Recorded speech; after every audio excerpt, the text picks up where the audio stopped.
If God could include you in the mold, then why do you act so cold? Sorry, here listening to a song as well as doing this video.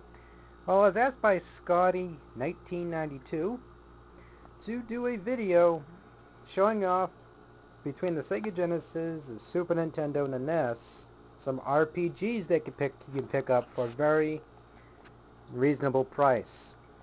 Very reasonable, meaning that under $10, at $10, or a little bit over $10, like $12 at least.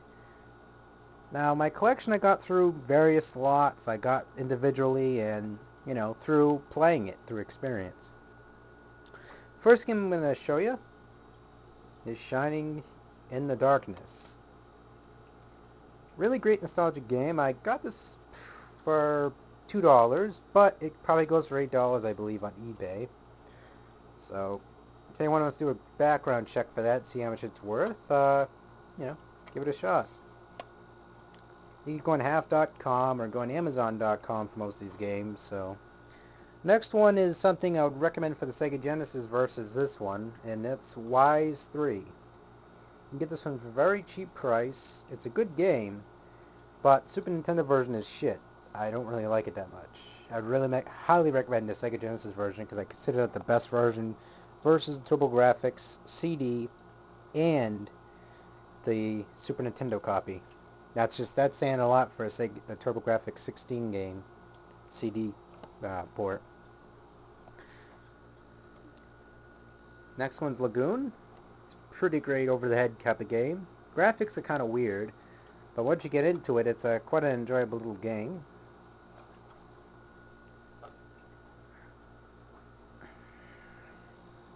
Next one is Ultima, The Quest of the Avatar. It kind of has that Shining Force kind of gameplay to it, with the strategy-based system. Not a lot of people like this game, I guess. I don't know why. It's actually quite an enjoyable game. But again, it's a really good game. I remember seeing a lot of advertisements when I was growing up. Again, pretty great nostalgic game. Highly recommend picking this beast up. Next one is its little brother, Ultima Exodus. Again, pretty great game, just like this one. And same principles with the traditional D&D stat building system. It randomly generates you into a character, just like that one as well. So, you don't quite get to generate a character that you're going to use, depending what stats or what you do for choices for the acronym-based system. Really interesting series. I've probably only gotten through Quest of the Avatar once, but that was it. Next one is Final Fantasy Mystic Quest. You can get this one for very cheap. It's kind of a really decently bad spin-off of the Final Fantasy series. It sets itself apart for being unique and interesting, but, something to pick up and have in your collection if you're not heavy on the Final Fantasy games. This is something you'd probably get into more. Secret of Evermore. Surprised not a lot of people have this one yet. It's a pretty cool game. Really interesting storyline as well. You have a dog with you and all that, and, well, it's quite interesting. Legacy of the Wizard, I already talked about this one, so I'm just going to be really brief with it. It's a side-scroller game, but it kind of, to me, has like that, sort of that RPG feel to it. Finaxidoo, another great little RPG action-based game. It's really fun, too. A lot of, though, I gotta say this, though, a lot of broken English in this game, but again, it's not a really bad game at all. This one's a granddaddy, I consider, of all RPGs, next to its predecessors in Final Fantasy 1 and Final Fantasy 2 and Final Fantasy 3 for the Nintendo. If you want to start getting into RPG games, or you want to look up a specific one, this one is definitely the one you want to jump into versus Final Fantasy 1, because Final Fantasy 1 doesn't necessarily explain itself all that much. It isn't really a self-explanatory kind of game. It just tells you straight up go into the world and guess. This one, it kind of gives you a quest to go through. It's really a fun little game to run through. This one is, again, loosely based off of Star Tropics. It isn't Star Tropics, though. The full name of the game is called The Magic Cicerade. It's a really unique game.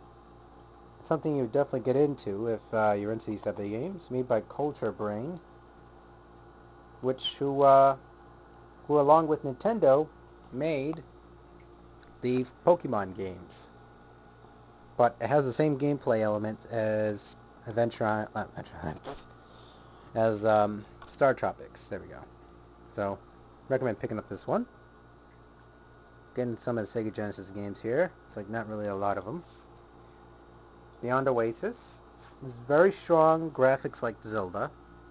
I consider it has a little bit of a more sharper graphics than Legend of Zelda: Link to the Past. And that's really a shocking thing to say about this, because this game has really good graphics. Some graphics that are actually better than Final Fantasy. Fuck, when I say Final Fantasy, I must be in the mood to play it or something. The Legend of Zelda: Link to the Past. Now, you can leave this open for debate if you want, but it really does have better graphics than The Legend of Zelda: Link to the Past. I mean, if you're a fan of the game and that's the only reason why you're backing up that the graphics are amazing, then that's fine, I guess, but statistically proven, it's just graphics are a hell of a lot better. Graphics might be glitchy as hell, but what isn't any game, right? Another game that's pretty cool, Light Crusader. Has a Diablo feel to it. A lot of interesting elements into it. It's a really great game, you know. Really cheap. You can get this one probably for $5. Sorry, I probably forgot to mention most of the prices for this. Roughly $5, $3 to $5, $2, $8, $3 to $5, $3, $5, $2, $6 or $5, $5 to $6, $8, $6, not even that much. This one is worth $8, is Breath of Fire. You all know this series probably by now if you're a true gamer. Probably never played it, but you heard of it maybe. The first one's the most cheapest one in the series, but again, it's a really remarkably good game. Something I would really strongly recommend picking up. If you can find Breath of Fire 2, obviously, that's a must-have as well. But this one's the cheapest out of the series. Doesn't make it a bad game. It just, makes it a good bargain to try to grab. Next one is Brain Lord. I tried to do some gameplay of this one after, made by Enix. It's a pretty affordable game, like $8 or so. But I was pretty lucky to grab this one. Next one is, I'm just going to show it to you like this. Phantasy Star 2. Self-explanatory game, has massive dungeons. Somewhat of a tricky game, but it's really a great masterpiece in itself. Phantasy Star 3. Again, you can find these both for like $10, $12. Great games. I'm really happy to have these in my collection. I'm looking for the box for this one, which is Phantasy Star 4. It's my favorite out of the series for the games. But highly recommend picking this one up. It's a very good game.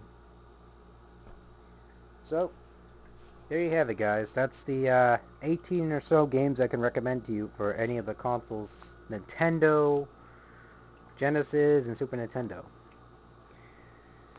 This was the question I was asked, so try to answer the best way I can. I hope that gave some help into some RPG selections. Now, someone's probably going to mention this, but for 2, 3, and 4, those are much more expensive than this game. So, if you want to start off with something, you don't want to have like an awkward number of like 2, 3, or 4, unless you can find them really damn cheap, stick with this one for now. And go for the Game Boy ports of this, like 3, 4, and the DS one as well. Really great ports of this. So, again, those are the games, and hope this helps. Take it easy, folks. Thank you guys so much for watching.